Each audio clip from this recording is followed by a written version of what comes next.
Good morning, members. We have a quorum, and it is the appointed time for the meeting. Welcome to the meeting of the Public Works Subcommittee.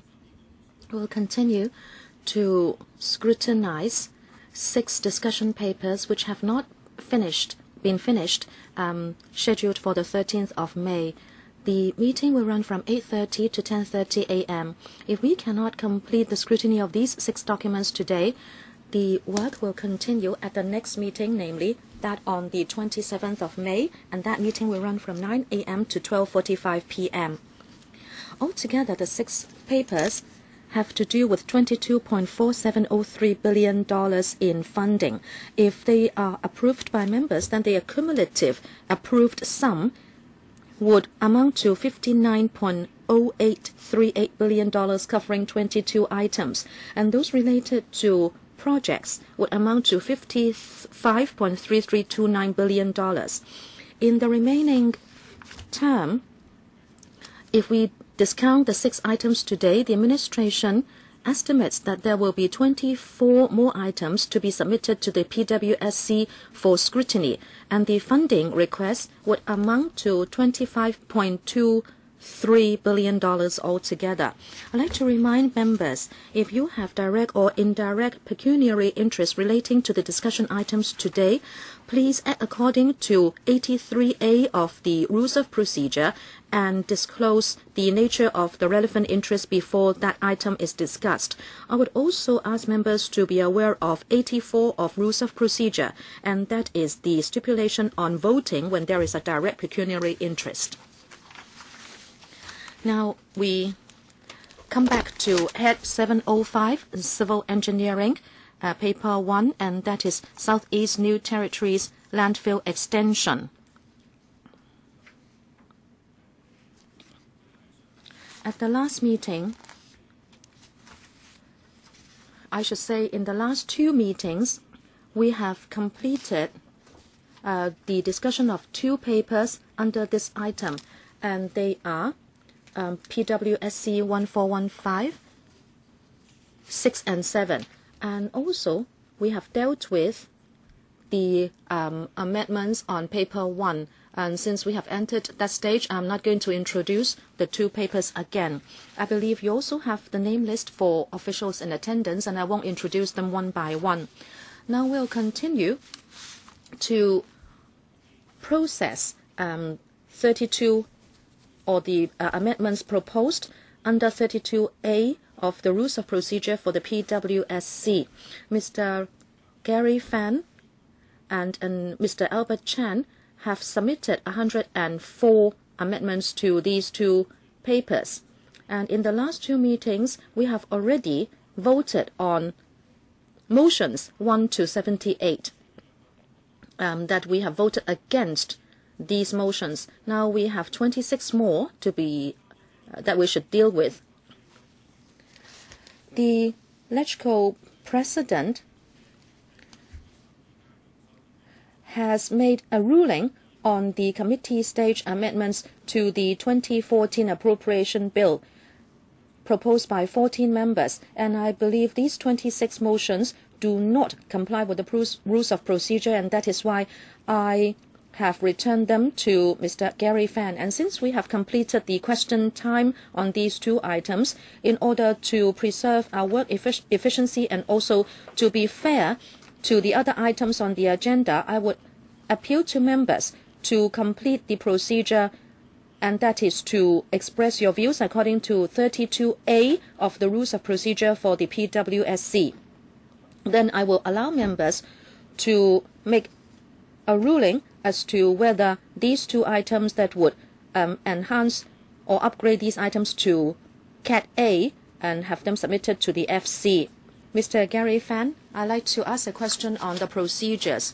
I understand Mr. Jimmy Ma, the legal advisor of LegCo, is here, and the administration has also come with preparation. On the 20th of May, Mr. Chairman, I received the return of 26 provisional motions. You wrote me that they would not be dealt with. As the legal advisor of the Legislative Council, I'd like to ask Mr. Ma to explain. The chairman said that he made reference to the ruling by the LegCo president on the motions or amendments proposed by 14 members on the 2014 appropriation bill. In other words, if the motions or amendments are in a sequence, then they would not be dealt with. However, I have looked at the entire set of rules for PWSC. There are many items which quote or they are clear in saying that you can invoke 44, 45, and 71 of the rules of procedure, and these govern our speaking time and also how the chairman should chair the meeting. However, if you look at the entire Public Works Subcommittee procedure, there is no mention of Rules of Procedure 55.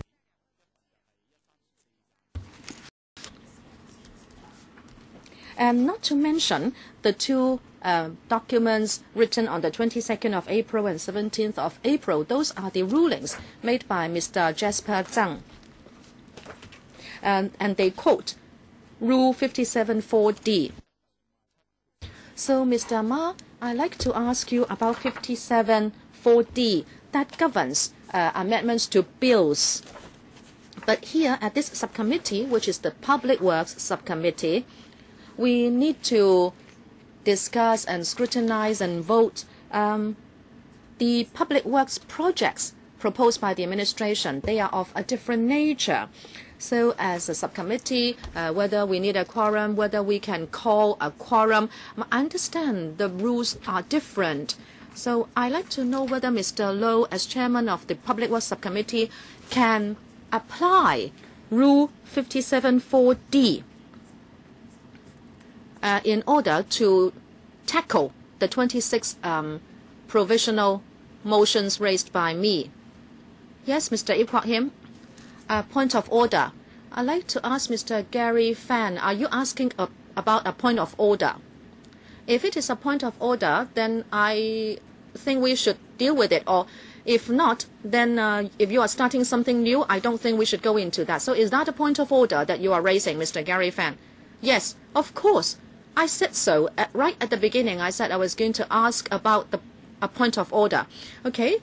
If you think it is a point of order, I think what you say is clear. Let me talk about a basic principle, and that is in the manual for the committee chairman, it is said that when we chair meetings, we have to make sure that we will deal with agenda items in an efficient manner. This is the major principle. But your question was directed at our legal advisor, so Mr. Ma, please. Chairman.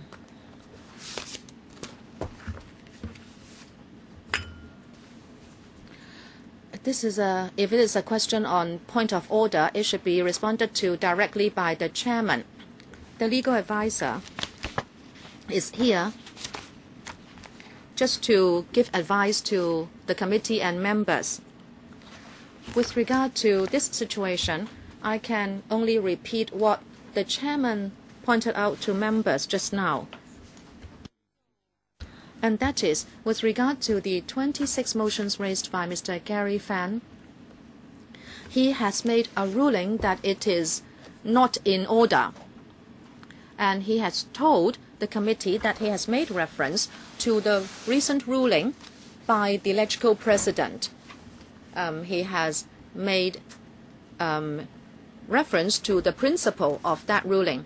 Since I cannot speak on behalf of the chairman of the subcommittee and explain that reference, however, I have the responsibility to point out that, as the chairman said, as the chairman, he had his responsibilities, and that is he made reference to the manual for committee chairman, in other words, or handbook for committee chairman, and that is to make sure that meetings are conducted in an efficient manner.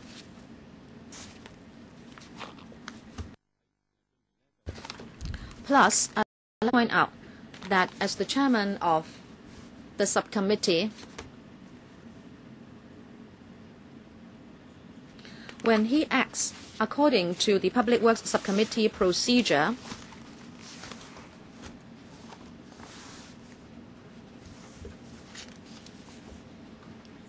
when he applies that procedure, he should make reference to the rules of procedure of the LegCo if and when necessary. This is in para 27 of the PWSC procedure, and it reads, the chairman is responsible for the observance of the rules of order in the PWSC, and his decision on a point of order shall be final. Understood. Okay. Chairman, Mr. Ma has not answered another question. I'd like to make this very clear. Please allow Mr. Ma to continue. Okay, fine. With regard to the processing of motions, in Rules of Procedure 33C, when the chairman receives a motion, what he has to do, amongst other things, is to decide whether the motion is in line with the procedures. If it is in the view of the chairman that it is not in line with the procedures, then he can return the relevant notice to the members concerned. I think that's clear. Mr. Gary Fan, is it that you have further to say on this point of order? Sorry, Chairman, I think I asked a very specific question. Mr. Ma, my question was, when the chairman, Mr. Lo Wai Kok, made reference to the ruling of the LegCo President, Mr. Jasper Zhang, with regard to the ruling made on the 17th of April 2014, these are paras 13 and 16 of the letter, and he has referred to this motions written in a sequence. Now, my very specific question to Mr. Ma is that Rule 57 applies to bills, but we are now scrutinizing public works projects. They are of a different nature. Mr. Seven, can I interpret what you said this way? As the legal advisor, you are of the view that number 57, which is about amendments to bills, that it can apply to public works projects. Is that right? That bills are the same as public works items? Well, my ruling is that there is a need to make reference to the relevant rules of procedure for the Legislative Council. My position and my justifications are very clear, but if you would like to have more legal advice, I will allow Mr. Ma some time for a brief reply. Thank you, Chairman. The question was whether bills are the same or can equal public works items. I think the member was clear in referring to 57.4, and that is these are about amendments to bills and what provisions should apply to those. And very clearly, this will not apply or directly apply to other motions and motions of other categories. I'm aware just now that the chairman only said that he made reference to the ruling of the LegCo president in dealing with motions of a sequence or sequential nature. He did not say that he particularly referred to any paragraphs of the ruling. I think we would like to look at the principles. They may be of reference value. With regard to the LegCo president's ruling on motions which are of a sequential nature,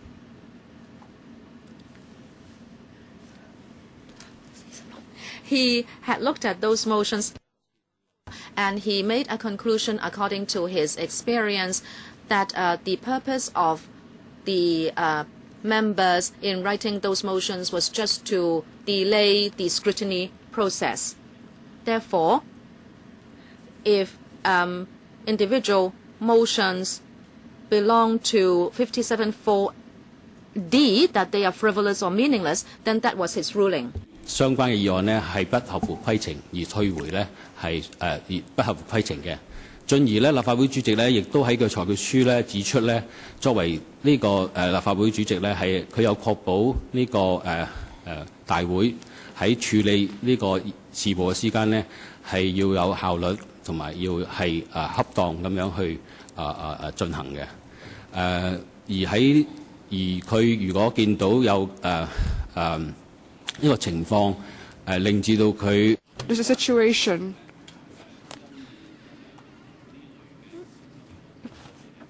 because there are these motions and the LegCo cannot handle the functions, then he must exercise his powers to return the motions and decide that they are not in accordance with the procedure.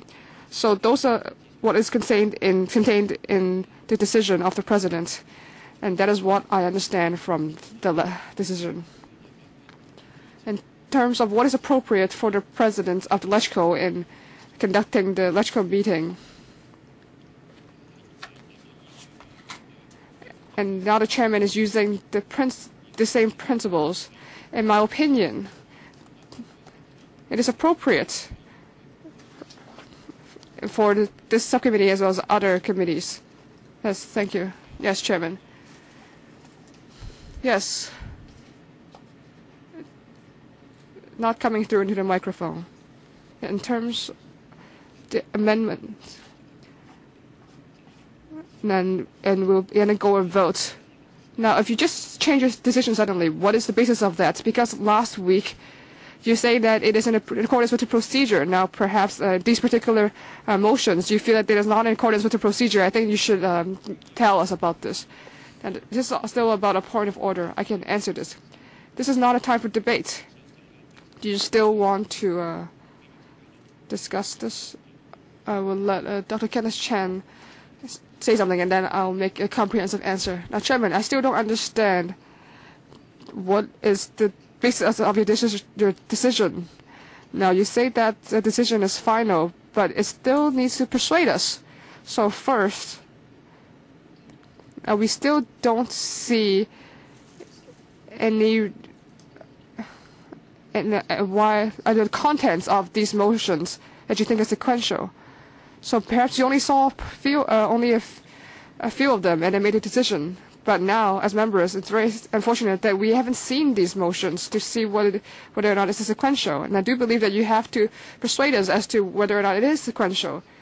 Now, Mr. Gary Fenneman had a good question, is that when the President, in this decision, he made a decision about some amendments to bills, but now we're just making comments on public works, and of course there's a difference in terms of the nature of the work.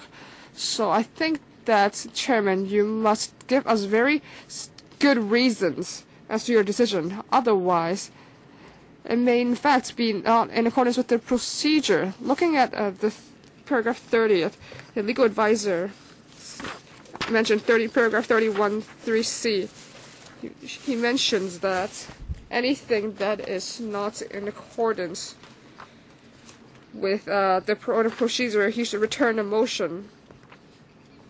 But as I understand it, it's not just, we just not look at 30 or 31C. So I think we should look at through 30, and it's about how to give notice as to motions.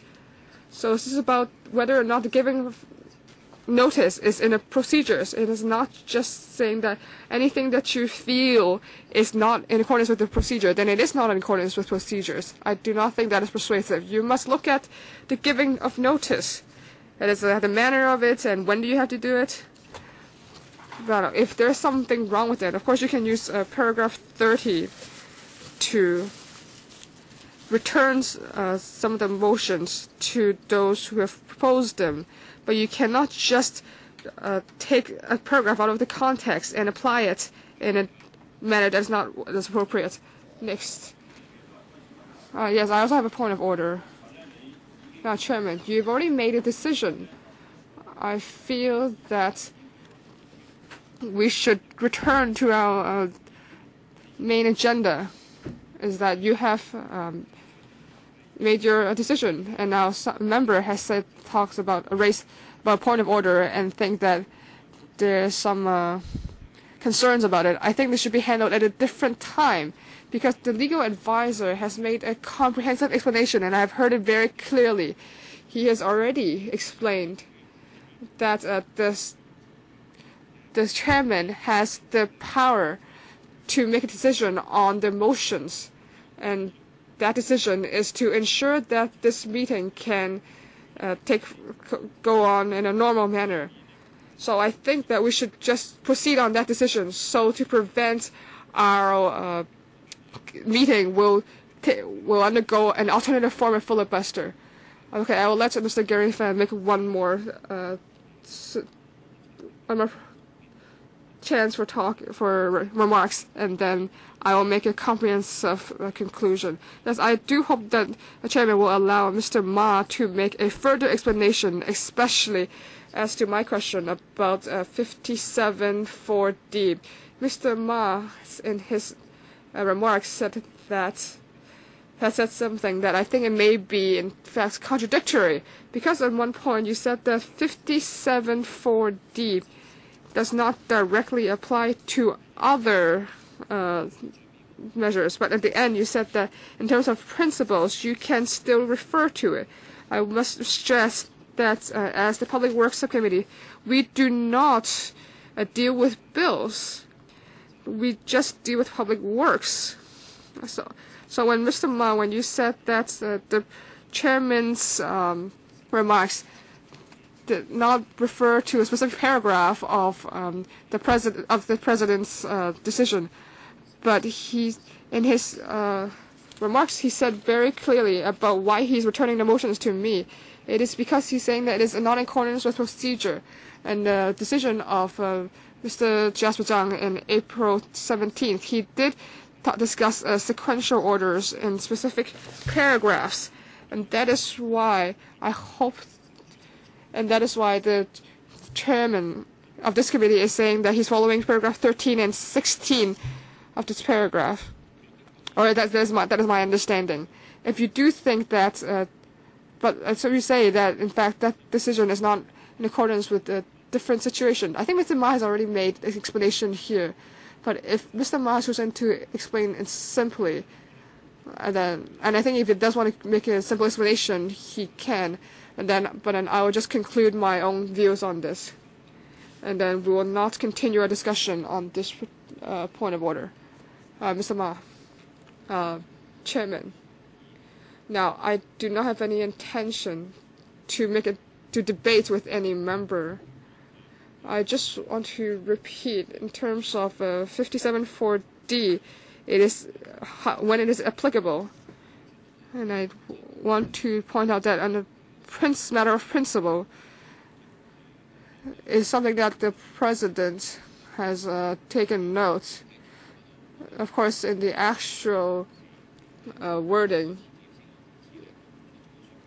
he's saying that, and I believe that the basis of his decision are sound, because both the president of the LegCo as well as the chairman of subcommittee has the same function, that they have to ensure that the agenda of the meeting can be handled in an efficient manner, and that all members have a opportunity to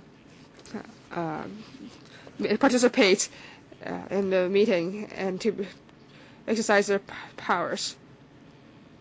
So I feel that that is something that can be helpful for members to consider and to understand as to the decision behind the chairman's, the reasoning behind the chairman's decision.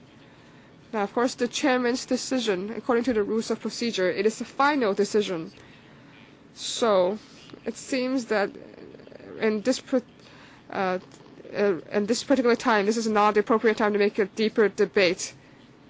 And this is the same for the subcommittees or for the LegCo and Council. So these are my suggestions to the chairman. Now, at this point, now I've already said that I will not allow any remarks on this point of order. You have a new issue to raise. Not coming through. You want to discuss about new point of order. I gave you a letter yesterday. It's about 32A. I have not received a response. Now, Mr. Gary Fan, sorry. Now, he's saying about 57. Now, you answered him directly. But is it then, Ms. Zheng, we're talking about the point of order raised by Mr. Gary Fan. If you have a new point of order, please raise it at a different point. Everyone. In determining the motions of Mr. Gary Fan as to whether or not they are in accordance with 32A, I think that they are in sequential. That is 79 to 104. Now, the basis of my decision is that I referenced the President's decision in April 17th in 2014 for the scrutiny of the public spending bill. I think the principle is applicable in other subcommittees or panels. As to Dr. Kenneth Chan has mentioned that there seems that there were some sequential orders and emotions last time. Now, because they were temporary,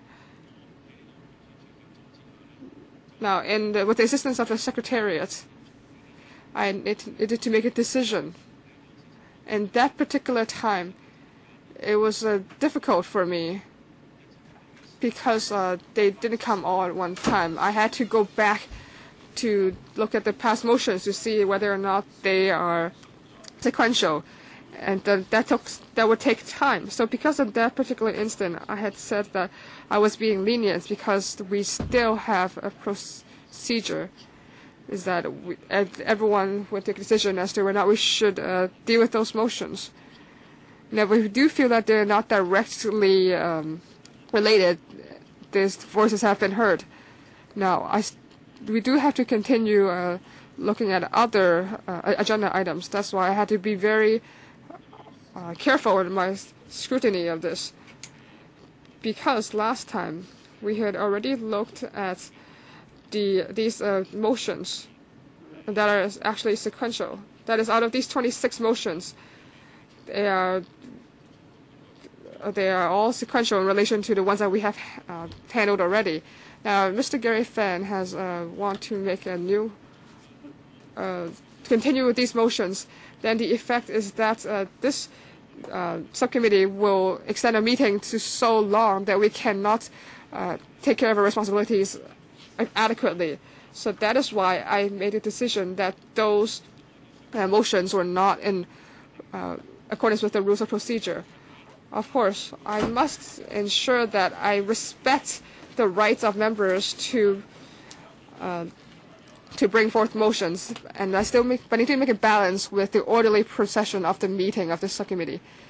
Okay, so I think that we could just handle it this way. I've already mentioned that this is something that I have already communicated with Mr. Gary Fan, and I've already returned the motion formally to Mr. Gary Fan.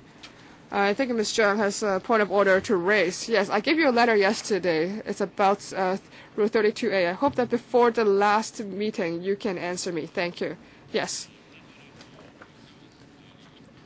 Because you gave it to me yesterday, I need to handle it very carefully. Yes. And now I have received some new motions from Mr. Gary Fan, Secretariat. Yes, we need to pause our meeting to handle these. Yes, sorry, Ms. Zhang. Is it a point of order? No, Dr. Ken Chen.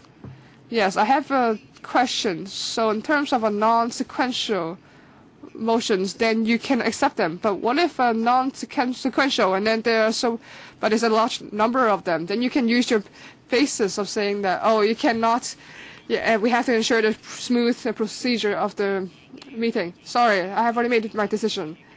I can simply explain it to you. If it's a non-sequential motions, why don't you just explain? This is not Beijing. This is not the central government. This is not North Korea. Yes, I have received a new motions. We need to look at them now. But if it's sequential, and I would use my same basis as I had used to make decision. But if it's non-sequential, then I will make a decision based on the rules of procedure. Okay? Yes. Now, we need some time to look at these motions. 39 and 14. So I think we need at least 15 minutes. 15 minutes. How many do you have? So in terms of a Queen Mary, I think there's 3. I hope that you handle this, so to make the process fair. So as a water procedure, yes, we should handle the Queen Mary thing first. Right. There are 3 motions asking the administration and members whether we should give priority to the Queen Mary Hospital project. Okay, Mr. Gary Fan, if you are raising this as a point of order, I can respond to it here. Mr. Gary Fan has asked whether we should swap the items on our agenda, and that is what we are discussing should be postponed. He has written in to make the point. I have already made a written ruling. Members should have received it. You should have received a few letters, including the response from the administration. Therefore, I don't think we should discuss it here. But if members would like to listen to me again on my view on this matter, well, which of course has been explained in the letter already, this is because the Public Works Subcommittee procedure is such that let us talk about our duty first. Our duty is to scrutinize the project estimates and funding support requested by the administration, and the PWSC will make a recommendation to the FC after discussion. So the agenda items have always been proposed by the administration. With regard to the priority, the funding, and also tendering procedures, and even the possible impact on Hong Kong's economy, livelihood, and whether there is urgency, all these would be best known only to the administration. Therefore, all along, we have respected the administration with regard to the submission of agenda items for discussion. Mr. Gary Fan has asked for some amendments to the agenda. The FST Bureau explained in a letter that they would not want to swap the agenda items. Therefore, we will follow our conventions and practice at this subcommittee, and therefore I do not propose that we swap the agenda items. That has been the subject of a letter or letters written to members. Therefore, I think we should not dispute this point anymore at the meeting. We should come back to what we should do at this meeting. Mr. Gary Fan, sorry, Chairman. This is again about procedures. Mr. Chairman, you mentioned and reiterated that this is your ruling and you respect the administration's wish in proposing agenda items. I like to make a recommendation about the procedures. And I don't only respect your ruling and the administration's role, I also respect what you said in public at the last meeting, and that is if there should be a swapping of agenda items in the agenda, there may be a controversy sparked. So I respect you, I respect the administration, I also respect the members' views at the subcommittee. After our discussion, if it is our view that a swapping is possible, and if the chairman accepts it, then the administration should consider it. The administration has the prerogative, but why is that only privy to the administration? There have been precedents in the past that in special circumstances, and when the administration said it was not ready, it had actually withdrawn certain items. And Mr. Chairman, you also respect the electoral president. If our council meeting has a procedure to deal with urgent questions, we always have to make decisions and judgment on the priority of discussion items. Now, since the administration emphasized that the Queen Mary Hospital redevelopment project is important, why is it that the chairman, you do not allow the subcommittee to make a decision? This is going to be a collective decision. It will not be on you to shoulder all the responsibility. Mr. Ip Kwok Him, this is the chairman's prerogative. The chairman can make a final decision, and the agenda is decided by the chairman. If we continue to repeat these points, I think the entire subcommittee will become very inefficient. Your decision is a decision. Thank you. How can we do something like that, said Mr. Ip. Mr. Gary Fan, actually Mr. Ip Kwok Him has taken words out of my mouth. This is exactly what I would like to tell you.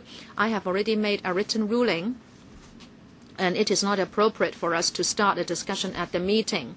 If members continue or would like to continue to speak, I can regard that as inappropriate conduct, and I can stop you because I have already given you enough latitude to express your views.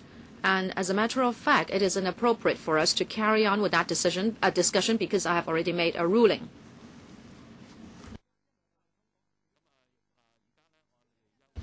We'll adjourn for 15 minutes because we have to deal with the new motions. We have to act with caution.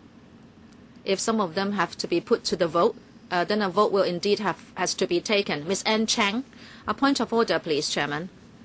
I have got news that there would be many more provisional motions or motions that are to be tabled without notice. Can you please exercise para 26 of the procedure for this subcommittee? And that is, you can decide on the practice and procedure of the subcommittee. Can you draw a line somewhere, please? Or else, if there are always motions coming in, the delay of the procedure of this committee will continue. You have the prerogative to draw a line. You are correct. This is para 26 of the PWSC procedure. That subject to the rules of procedure of the LegCo and the procedure endorsed by the FC, the PWSC determines its own practice and procedure. At this present stage, Ms. Anne Chang, members have the right to make motions, and also in order to consider an orderly procedure at the subcommittee, I would like to strike a balance between those two. I have heard your views, but at the present stage, I'm of the view that we need to scrutinize the motions. Mr. Ip Kwok Him, Chairman, can you please ask members who are here whether there are more motions coming in? I think that would be an efficient way to deal with this. As I said at the last meeting, I asked the same question. At that time, some members already said that they would submit more motions. Why can't you ask the question again? I think that is a very reasonable question. So could I ask members now whether they would be submitting more motions without notice? Well, just now you said that this may be ruled as misconduct. You said that you would not allow us to speak, but then you have allowed all the others to speak. Well, I have already answered that we would continue to deal with these motions without notice. You said that you would adjourn the meeting already, but why did you allow other members to speak? After adjournment,